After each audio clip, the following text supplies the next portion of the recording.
One of KU's most recognizable landmarks is getting a facelift, due largely in part to the help of one KU organization.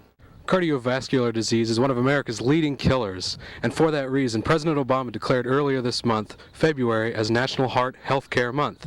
Local businesses like the Oriad behind me here are donating part of their proceeds this month to Go Red for Women and other campaigns. It's a beautiful spring day here in Lawrence, but voting turnout has been down so far in many locations, under 10%. Not only did former Lawrence Mayor Mike Amix give his State of the City address, newly elected commissioners were seated, and newly elected Mayor Aaron Cromwell was as well seated. All of the visitors that come out here to West Campus to the University Press of Kansas have the opportunity to pick up this free booklet detailing all of the books, journals, and jackets that were shown at this design show and all their designs. It's that time of year once again for the annual Engineering Expo over here at Eaton and Learned Halls on the KU campus, but this year is extra special as it's the 100th anniversary of this event. Even with it raining intermittently all throughout the day, attendance at the 84th annual Kansas Relays has been great so far. One of KU's most recognizable landmarks is getting a facelift, due largely in part to the help of one KU organization. KU maintenance crews recently began power washing the KU Campanile World War II Memorial. The idea to clean up the monument was first brought to the university by the KU Collegiate Veterans Association with an initiative they are calling Operation Jayhawk Honor. Jake Robinson, Oberlin Sr. and Vice President of the group, says it's really important to remember our past soldiers. We don't forget about all the guys that died in Korea, World War I, World War II, in Vietnam, and we just think it's really important that these memorials reflect the service that they did for our country. Robinson says so far the university has taken care of a majority of the funding and labor efforts, but his organization is more than willing to lend a hand and also continue to raise awareness. There's a lot more stuff that needs to be done, and we're hoping that we get help by donating labor. We have veterans that want to help, with painting and things like that, landscaping, and also with any fundraising that needs to happen. Not only is the Campanile being cleaned, but the Vietnam Memorial and the Korean Memorial are as well. Robinson says it's inexcusable to see profanity and graffiti on the monuments, and that is one main reason why Operation Jayhawk Honor was started. And to see that somebody would come in and spray paint profanity all over it was just really offensive, and it's just something that had to be fixed. The Campanile will be fenced off until May 18th, but will reopen momentarily for the commencement ceremony May 22nd. David Elliott, KUJH TV News. It's a beautiful spring day here in Lawrence, but voting turnout has been down so far in many locations, under 10%. Voter turnout throughout the day yesterday varied, but many locations reported very low numbers. At the time of press yesterday, during late afternoon, historically high turnout locations were reporting numbers in the 8 to 12 percentage point range. That's uncharacteristically low for this precinct, so I don't know what it's like other places. Langston Hughes Elementary and other West Lawrence locations usually report the highest turnouts citywide, according to the Douglas County Courthouse. Many of the workers and supervisors didn't know why the numbers were so low, but were hopeful for the rest of the day. I don't know. I honestly don't. We wish there were more. Reporting for KUJH TV News, this has been David Elliott. It was a packed house Tuesday night at City Hall for the Lawrence City Commission meeting. This meeting was special, however, as former Mayor Amix gave his State of the City address and stepped down from the mayor position. Amix said he was honored to have served, and he looks forward to continue serving the city as a commissioner.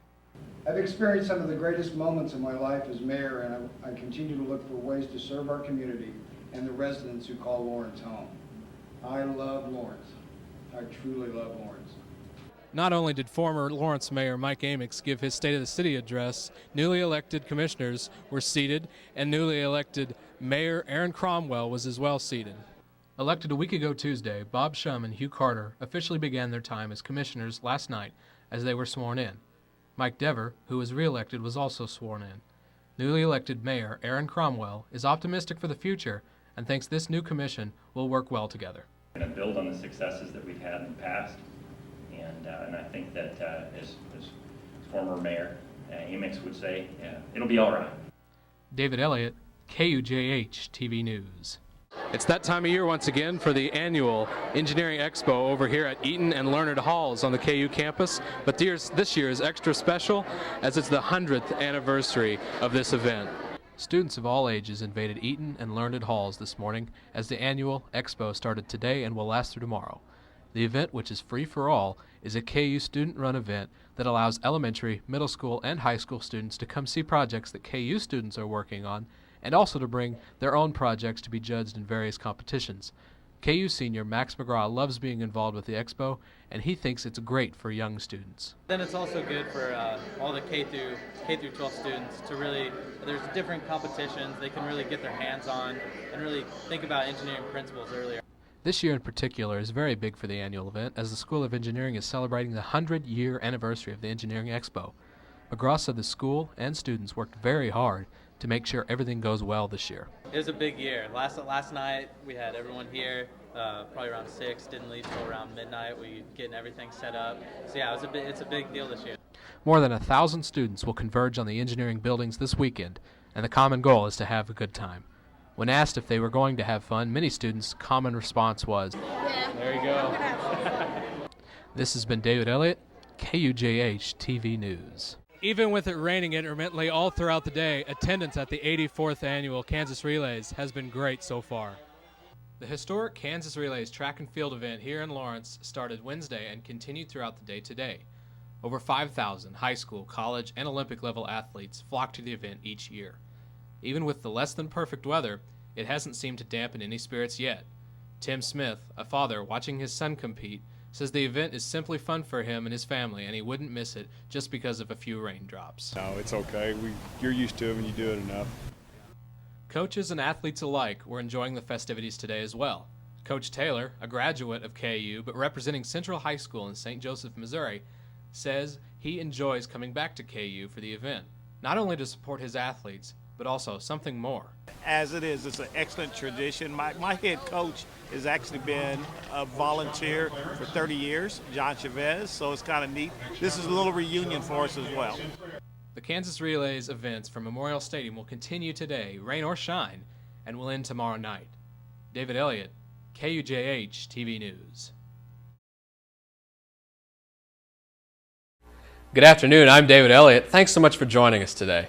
Student Health Services announced Tuesday its remaining campus flu clinics are canceled due to a vaccine shortage. The last clinics were scheduled through Thursday, November 3rd. However, KU students, faculty, and retirees can still receive a vaccine by making an appointment at Watkins Memorial Health Center. If you're looking for a new place to study for finals this week, a new reading room was donated to KU just in time.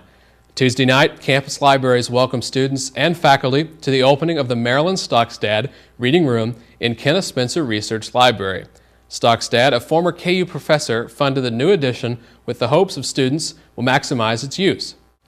The underground food court may be a quick place for students to stop and grab a bite to eat, but for some it also means employment. KUJH-TV's Neam Gambir brings us the story.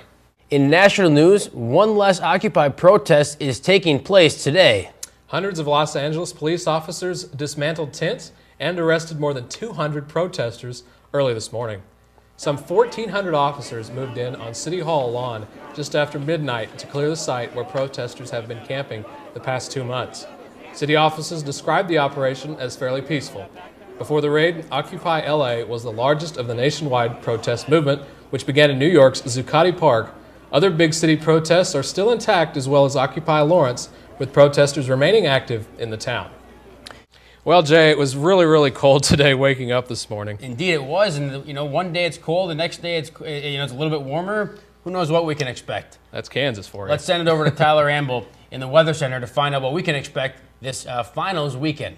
In state news, Governor Brownback's Chief Information Technology Officer resigned Tuesday after controversy over his degree. Jim Mann started his $150,000 paying job only last week, claiming to have a business administration degree from the University of Devonshire.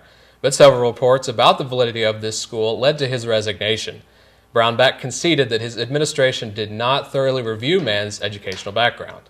All right, thanks for the update, Taylor. Now take a look at this incredible video out of Scotland. There was a slight mishap at a fireworks display. All the fireworks were set off at once.